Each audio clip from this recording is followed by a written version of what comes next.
अलाभकारी संस्थाओं की। तो अलाभकारी संस्थाएं क्या होती है? ऐसी संस्थाएं जिनका उद्देश्य लाभ कमाना नहीं है, सामाजिक उत्थान, जन कल्याण, कला, संस्कृति, धर्म आदि से संबंधित कार्यों को बढ़ावा देना होता है, उन्हें हम अलाभकारी संस्थाएं कहते हैं। क्या कहा जाता है? उन्हें अलाभकारी संस्थाएं जो है वह कहा जाता है।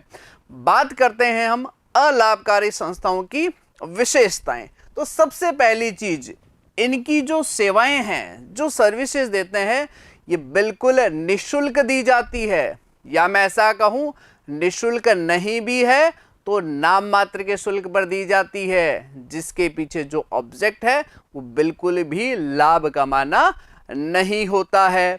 ये अलाभकारी संस्थाएं किसी भी प्रकार की व्यापारिक गतिविधियां नहीं करती है। व्यापारिक गतिविधियां यानी माल बनाना, क्रय करना, खरीदना, उन्हें बेचना, ऐसी किसी भी गतिविधि में ये इन्वॉल्व नहीं होती है। अब बात करेंगे, अगर व्यापारिक गतिविधियां नहीं करती है तो भाई इनका संचालन कैसे होगा? संचालन होता है इनकी जो समिति के जो सदस्य हैं, जो लोग इनसे जुड़े हुए, उनके द्वारा। पूर्णतया उनकी निधि पर क्या रहती है? निर्भर रहती है। अब एक बात अपने ने यहां सीखी है कि भाई ये किसी भी प्रकार की व्यापारिक गतिविधि नहीं करती है, माल खरीदना या बेचना ऐसा कोई कार्य नहीं करती है। तो इनकी इनकम का स्रोत क्या है? आय कहां से प्राप्त होगी? आय प्राप्त होगी अनुदान से, सदस्यता शुल्क से, सरकार से किसी प्रकार की सहायता प्राप्त हो, या किसी प्रकार के विनियोग है, इन्वेस्टमेंट है, उन पर जो ब्याज प्राप्त होता है वह इनकी आय के जो होते हैं मुख्य स्रोत होते हैं। अब बात करते हैं अलाभकारी संस्थाओं द्वारा लेखा पुस्तकें या अंतिम खाते क्या रखे जाते हैं। देखिए, अभी हमने पढ़ा था कि अलाभकारी संस्थाएं किसी भी प्रकार की व्यापारिक गतिविधि नहीं करती है, किसी भी प्रकार का लाभ अर्न करना उनका उद्देश्य नहीं होता है। तो जब लाभ करना उद्देश्य ही नहीं है, लाभ ही नहीं है, तो लाभ ज्ञात करने के लिए व्यापारिक या लाभानी खाता बनाया जाएगा क्या? बिल्कुल भी नहीं बनाया जाएगा। लेकिन ऐसा भी नहीं है कि किसी प्रकार का कोई हिसाब किताब भी नहीं रखा जाएगा। डेफिनेटली हिसाब किताब रखा जाएगा। अंतिम खाते बनाए जाएंगे। कौन कौन से अंतिम खाते बनाए जाते हैं? प्राप्ति भुगतान खाता, आय व्यय खाता और चिट्ठा। क्यों बनाए जाते हैं? एक शब्द तो हो गया हिसाब किताब रखने के लिए, दूसरा क्या हो गया? वैधानिक आवश्यकताओं की पूर्ति के लिए अंतिम खाते बनाए जाते हैं। ये आपका प्राप्ति भुगतान खाता, आय व्यय खाता और चिट्ठा। अब इन विवरणों को, अभी हमने पढ़ा ना वैधानिक आवश्यकताओं की पूर्ति के लिए, तो इन विवरणों को वैधानिक प्राधिकरण में जमा करवाना होता है, जिसे हम समिति पंजीकृत कहते हैं। क्लियर है प्यारे विद्यार्थियों?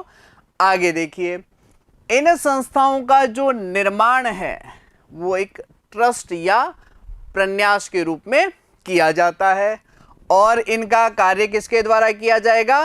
प्रबंध समिति या समिति के द्वारा जो सदस्य चुने जाते हैं उनके द्वारा इनके कार्यों की पूर्ति की जाती है। अब बात करते हैं कि इनकी प्रसिद्धि या ख्याति की गणना कैसे होती है। अगर मैं बात करूं व्यापारिक संस्थाओं की, तो व्यापारिक संस्थाओं द्वारा किस प्रकार का लाभ कमाया जा रहा है, उनके जो कस्टमर सेटिस्फेक्शन है वह किस प्रकार की है, उनकी जो मार्केट में वैल्यूज है वो किस प्रकार की है। लेकिन अलाभकारी संस्थाओं में क्या होता है? ये पूर्णतया उस संस्था का समाज के प्रति क्या योगदान रहा है इस पर निर्भर करने वाला है। आगे देखिए, जो एकत्रित निधि होती है, जो आय प्राप्त की जाती है, उसके सदस्यों में बंटवारा नहीं होगा। कहाँ जाएगा?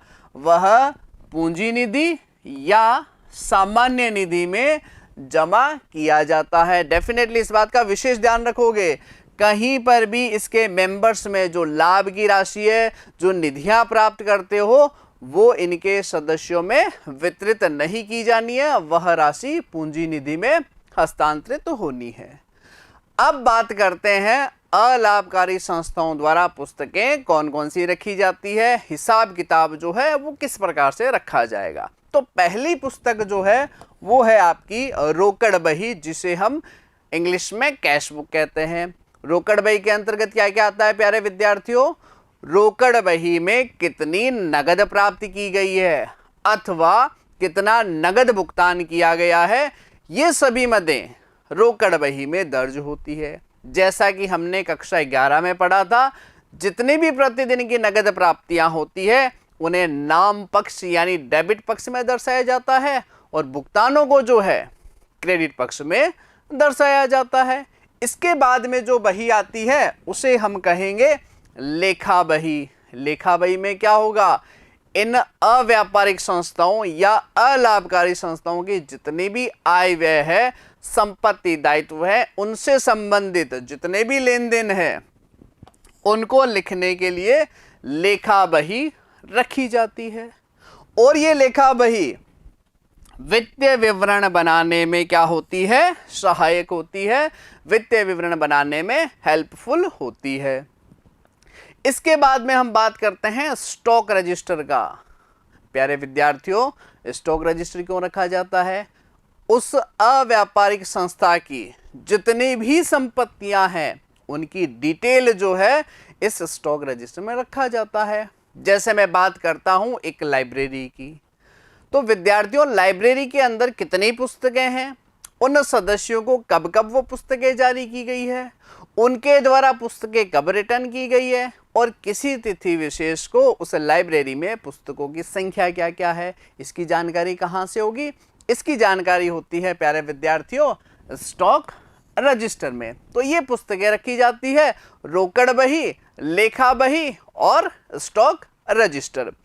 इसके बाद मैं बात करना चाहूँगा अलाभकारी संस्थाओं द्वारा अंतिम खाते या अंतिम विवरण जो है वो कौन कौन से बनाए जाते हैं। सबसे पहला नंबर आता है प्राप्ति भुगतान खाता, उसके बाद में आएगा आय व्यय खाता और फिर लास्ट में तुलन पत्र यानी चिट्ठा बनाया जाता है। ये तीन जो है अंतिम खाते बनाए जाएंगे। लेकिन एक चीज और मैं यहाँ पर आपको नोट करवाना चाहता हूँ। देखिए, किसी भी प्रकार की अशुद्धि की जानकारी के लिए जो है हम तलपट का निर्माण भी कर सकते हैं।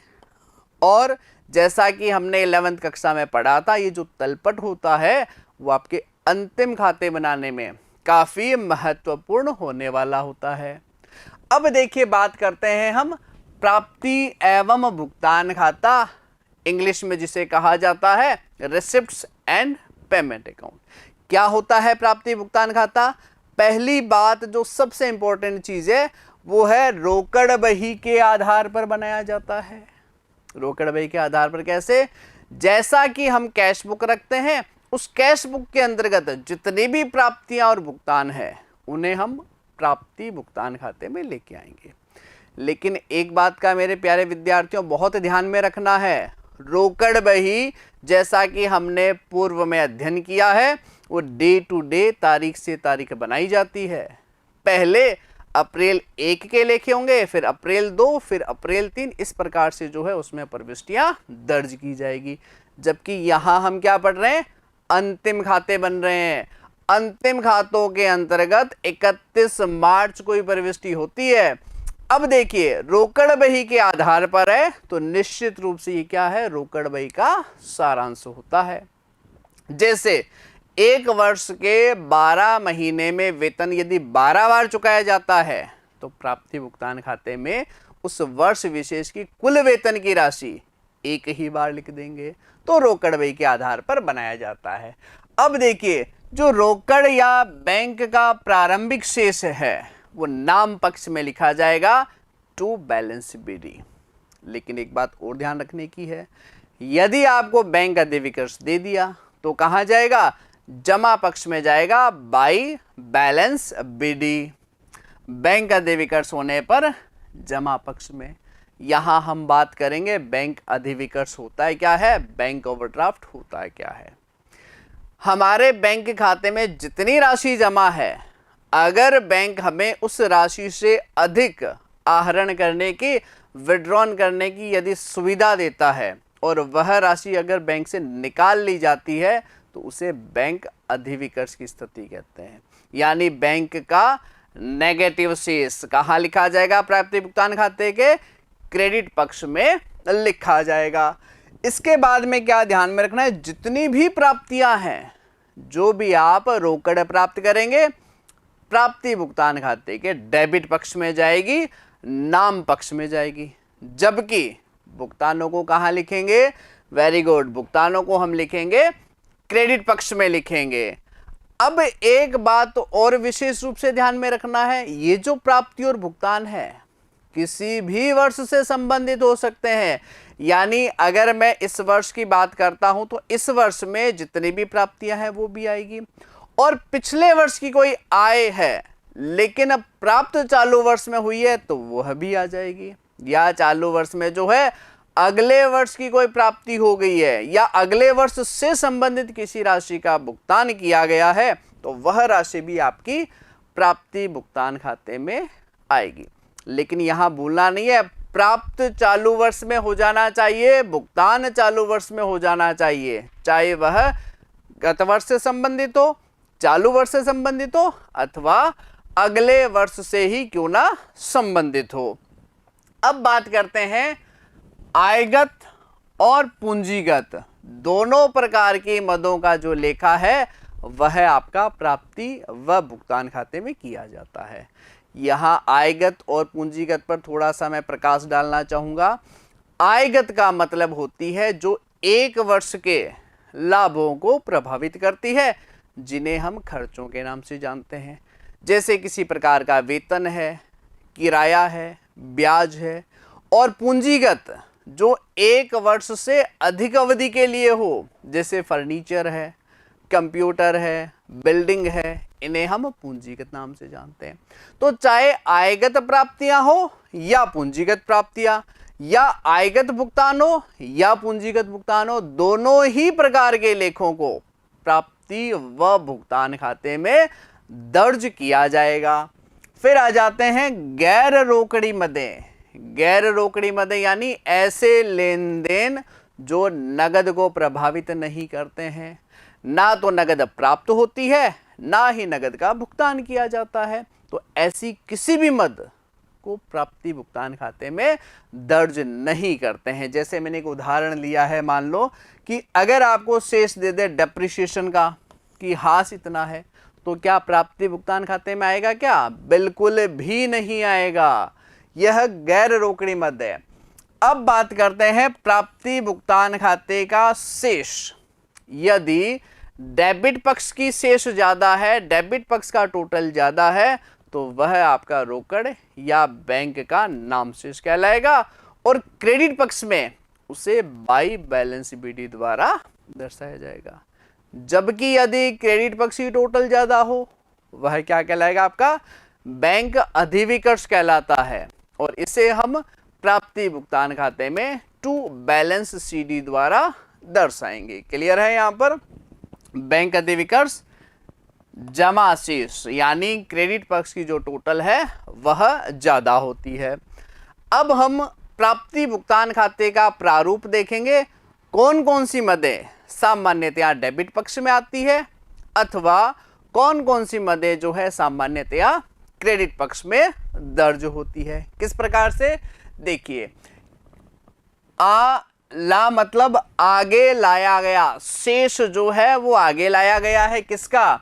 चाहे कैश का हो या बैंक का हो, गत वर्ष का या गत माह का जो भी शेष है। चूंकि हम यहाँ पर रिसीट पेमेंट बना रहे हैं तो प्रति वर्ष के अंत में बनाते हैं, तो लास्ट ईयर का जितना भी रोकड़ या बैंक का शेष है उसे हम आगे लाएंगे। और डेबिट पक्ष जैसा कि मैंने स्पष्ट किया था, सारी की सारी क्या है? आपकी नगद प्राप्तियां हैं, जबकि क्रेडिट पक्ष में जो है भुगतानों को दर्शाया गया है। विशेष ध्यान रखना है, एक तो यह आयगत और पूंजीगत में भेद नहीं करता है, आयगत मदें भी आएगी और पूंजीगत मदें भी आएगी। दूसरा, यह समस्त प्राप्ति व भुगतानों को दर्शाते हैं, चाहे वह गत वर्ष से संबंधित हो, चालू वर्ष से संबंधित हो या अगले वर्ष से संबंधित हो। तो कौन कौन सी प्राप्तियां आ जाएगी?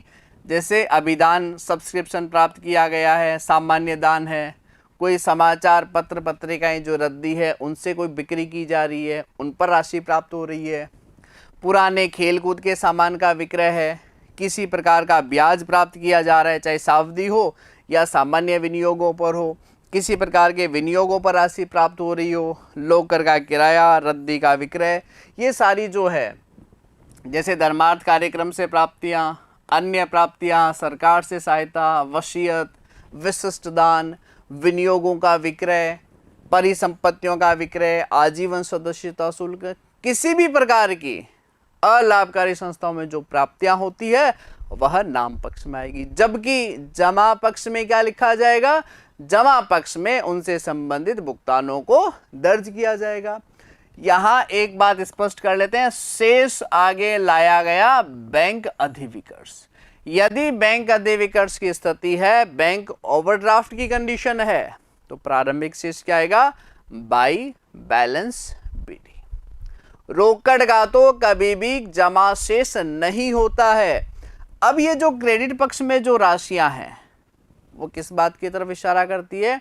ये सभी के सभी जो है चालू वर्ष में भुगतान की गई राशियां हैं। जैसे मजदूरी वेतन, किराए का भुगतान, दर व्यय करें, बीमा, छपाई, डाक व्यय, दूरभाष, एडवर्टीजमेंट, विविध व्यय, मनोरंजन व्यय, अंकेक्षण शुल्क, यानी किसी भी प्रकार के जो भुगतान है वो कहाँ लिखे जाएंगे? आपके प्राप्ति व भुगतान खाते में उनको क्या किया जाएगा? दर्ज किया जाएगा। चाहे रिपेयर मेंटेनेंस के हो, मैदान का रखरखाव हो, वाहन हो, अखबार न्यूज़पेपर का, किसी भी प्रकार की जो भुगतान है वो जमा पक्ष में लिखी जाएगी। अब प्यारे विद्यार्थियों क्या करेंगे? प्राप्ति भुगतान खाते का शेष निकालेंगे। शेष कैसे निकालेंगे? डेबिट पक्ष की टोटल अलग करेंगे, क्रेडिट पक्ष की टोटल अलग करेंगे। जिस पक्ष का योग अधिक हो शेष उसी पक्ष का कहलाता है। यानी कि मैं कहूं कि अगर डेबिट साइड की टोटल यदि आती है 1,00,000 रुपए और क्रेडिट पक्ष की टोटल आती है 90,000 यानी 90,000 रुपए, तो यहां आ जाएगा शेष आगे ले जाया गया बैलेंस सीडी। रोकड़ शेष है तो हस्तस्थ रोकड़ में आ जाएगा, बैंक शेष है तो बैंक में आ जाएगा। लेकिन यदि जमा शेष हो, क्रेडिट पक्ष की टोटल ज्यादा हो, तो भाई यहां आ जाएगा शेष आगे लाया गया बैंक अधिविकर्ष की कंडीशन में, अन्य स्थिति में नहीं। ये आपका प्राप्ति व भुगतान खाता है जो इस प्रकार बनाया जाता है। कब बनाया जाता है? प्रत्येक वर्ष के अंत में। किनके द्वारा बनाया जाता है? अव्यापारिक या अलाभकारी संस्थाओं के द्वारा।